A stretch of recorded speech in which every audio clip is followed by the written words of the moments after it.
My name is John Golding, one of the interventional cardiologists here, cath lab director at Erlanger Heart and Lung Institute. TAVR, otherwise known as TAVR, stands for transcatheter aortic valve replacement.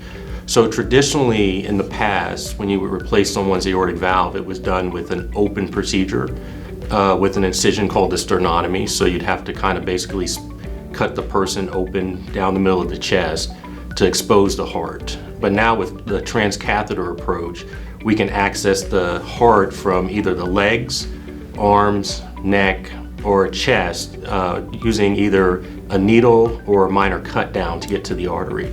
So this saves the patient that recovery from that traditional type of surgery.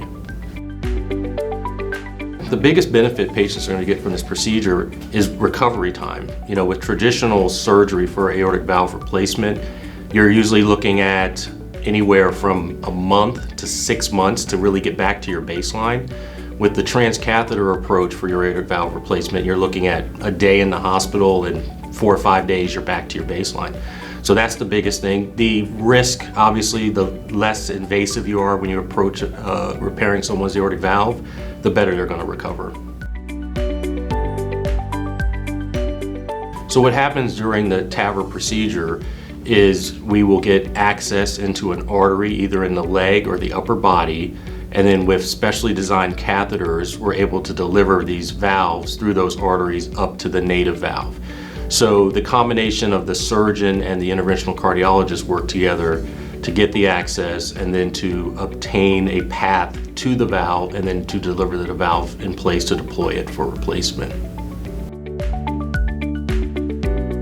So we do have a team approach for this. It's very important that we use a team approach because it is a combination of an interventional or percutaneous transcatheter technique and a surgical technique. So we need to have the surgeons and the interventional cardiologists evaluate these patients so we can make sure we're taking the best approach and the safest approach to replace this valve.